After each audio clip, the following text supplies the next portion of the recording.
بات نہیں، لیکن بہرحال چونکہ ہجرت اس غرض سے کی گئی تھی تو اس واسطے صحابہ کرام میں وہ صحابی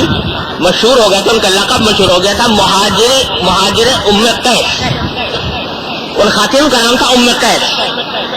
تو ان صحابی کو کہا جاتا تھا مہاجر ام قیس، یعنی یہ ام قیس کے مہاجر ہیں، ام قیس کی غرض سے ام قیس سے تعلق قائم کرنے کے لیے، ان سے نکاح کرنے کے لیے انہوں نے ہجرت کی، لہٰذا صحابہ کرام میں ان کا لقب مشہور ہو گیا تھا مہاجر ام قیس۔ جناب نبی کریم سرور دو عالم صلی اللہ علیہ وسلم کو اطلاع ہوئی کہ ایک صحابیہ جنہوں نے ہجرت اس غرض سے کی ہے، اس موقع پر آپ نے خطبہ دیتے ہوئے یہ حدیث ارشاد فرمایا، انما الاعمال بالنیات وانما لامرئ ما نوى فمن كانت هجرته الى الله ورسوله فهجرته الى الله ورسوله ومن كانت هجرته الى الدنيا يصيبها او امرأة ينكحها فهجرته الى ما هاجر اليه۔ یہ خطبے میں آپ نے یہ بات ارشاد فرمائی تاکہ وہ صحابی سن لیں کہ انہوں نے جو کام کیا وہ اگرچہ ناجائز کام نہیں ہے، کوئی آدمی اگر کسی عورت سے نکاح کرنے کے لیے ایک شہر سے دوسرے شہر جائے تو کوئی شریعت منع نہیں کرتی، لیکن تم بھی آپ یہ کرنا چاہتے تھے کہ یہی کام اگر تم اللہ کے رسول کو راضی کرنے کے لیے کرتے، اللہ کے رسول کے حکم کی تعمیل میں کرتے تو اس کام سے تمہیں اجر و ثواب بہت زیادہ ملتا۔ اب تمہیں ایک عورت کی خاطر ہجرت کی تو ثواب نہیں ملے گا تمہیں اس ہجرت کا، یہ کہنا چاہتے تھے رسول کریم صلی اللہ علیہ وسلم، جس کی بنا پر آپ نے یہ خطاب فرمایا۔ اب دیکھیے سرکار دو عالم صلی اللہ علیہ وسلم کا انداز تربیت، یہ بات آپ اس لیے ان کو براہ راست بلا کر بھی کہہ سکتے تھے ان صحابی کو، اور اگر آپ ان کو تنبیہ کرتے تو صحابہ کرام میں سے کوئی بھی ایسا نہیں تھا جو رسول کریم صلی اللہ علیہ وسلم کی بڑی سے بڑی تنبیہ پر بھی کوئی ادنا ناگواری محسوس کرے۔ صحابہ کرام اس کو اپنی خوش قسمتی سمجھتے تھے کہ صحابہ رسول کریم صلی اللہ علیہ وسلم ان کو تنبیہ کرے کسی بات پر، ان کو تربیت بلا کر کہہ سکتے تھے، لیکن بلا کر کہنے میں جو مسئلہ بتانا تھا ساری امت کو، تو وہ مسئلہ ساری امت کو نہ بتایا جا سکتا، ساری امت کو یہ فائدہ نہ پہنچتا، یہ حکم معلوم نہ ہوتا، اس لیے آپ نے خطبے میں، جمعہ کے خطبے میں آپ نے یہ بات ارشاد فرمائی۔ لیکن جمعہ کے خطبے میں آپ یہ بھی کر سکتے تھے کہ آپ یہ کہتے کہ بھائی فلاں صاحب ہیں جنہوں نے نکاح کرنے کی خاطر ہجرت کی ہے، تو میں یہ بتانا چاہتا ہوں کہ ان کی ہجرت پر ثواب نہیں ملا،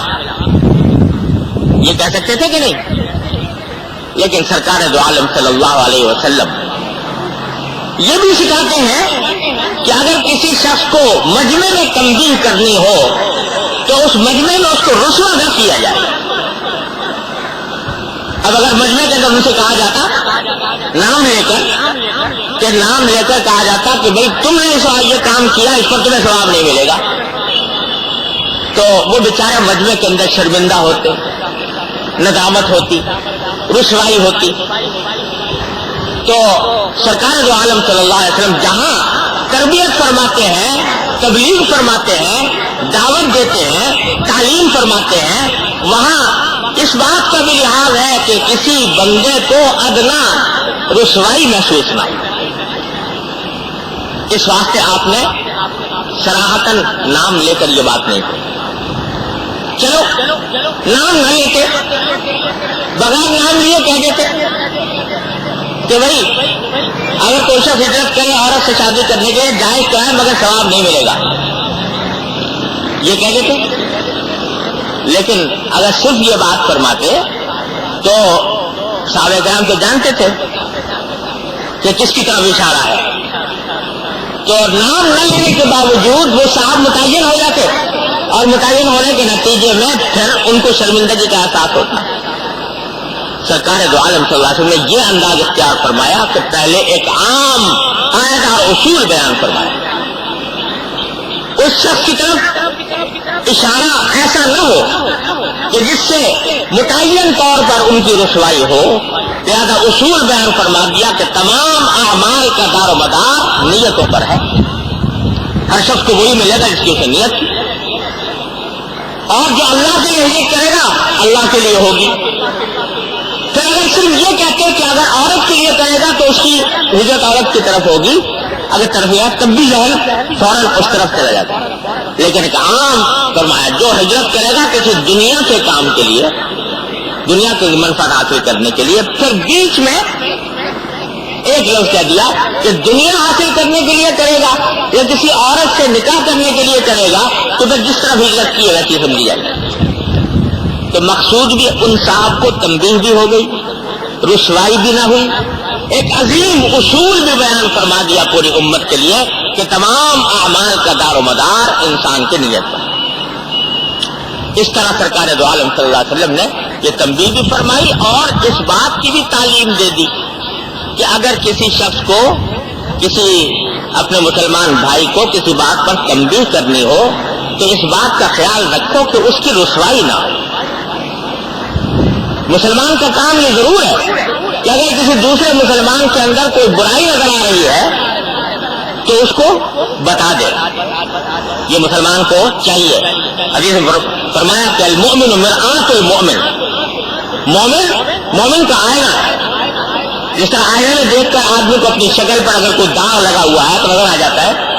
اسی طرح ایک مومن کو دوسرے مومن سے ملنے کے بعد اگر اس کے اندر کوئی عیب ہے، کوئی عمل کے اندر خرابی ہے تو وہ معلوم ہو جانی چاہیے. بتائے ضرور،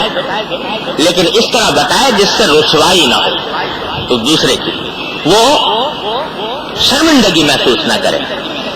رسوائی محسوس نہ کرے، اپنی سبکی محسوس نہ کرے. محبت اور پیار سے تنہائی میں سمجھا دیں. ہمارے حضرت والا حضرت حکیم الامت صلی اللہ تعالیٰ وسلم نے بڑی پیاری بات فرمائی کہ جناب رسول اللہ صلی اللہ علیہ وسلم نے فرمایا کہ مومن کا آئینہ ہوتا ہے. تو آئینے سے تشبیہ دے کر سرکار دو عالم صلی اللہ علیہ وسلم نے یہ بتا دیا کہ آئینے کو دیکھو، آئینے کے سامنے جا کے جب کھڑے ہوگے تو آئینہ تمہارے عیب تمہیں ہی بتائے گا. جو جا کے سامنے کھڑا ہوگا اس کو بتائے گا عیب کہ تمہارے چہرے پر یہ داغ ہے، تمہارے ناک پر یہ اور آنکھ پر یہ ہے. اور جو آدمی آئینے کے سامنے نہیں ہے اس کو نہیں بتاتا پھرے گا کہ دیکھو یہ آدمی جو کھڑا ہے اس کے چہرے پہ داغ ہے، وہ صرف اسی کو بتائے گا جو سامنے کھڑا ہے. تو مومن کا کام بھی یہ ہے کہ جب کسی میں عیب دیکھے، کسی میں کوئی نقص دیکھے تو اس آدمی کو تنہائی میں محبت سے، شفقت سے، پیار سے، نرمی سے، خیر خواہی سے سمجھا دے.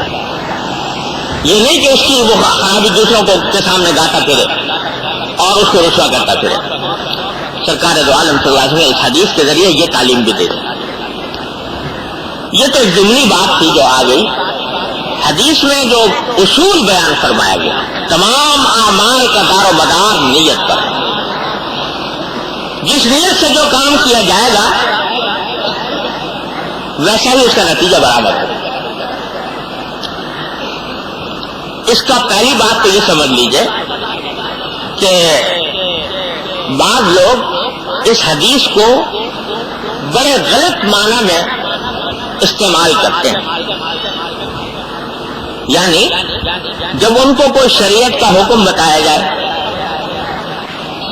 تو بھئی نماز جو ہے وہ اس طرح پڑھنی چاہیے، اس طرح پڑھنی غلط ہے، حج اس طرح کرنا چاہیے، زکات اس طرح کرنی چاہیے، شریعت کے احکام بتائے جائیں، فلاں کام جائز ہے فلاں ناجائز ہے. تو بسا اوقات لوگ جھٹ سے یہ حدیث پڑھ دیتے ہیں، کہتے جی ہماری نیت تو ٹھیک، جب نیت ٹھیک ہے تو بس اللہ کیا درست ہے. اگر کسی کو بتاؤ کہ بھائی نماز پڑھنے کا صحیح طریقہ یہ ہوتا ہے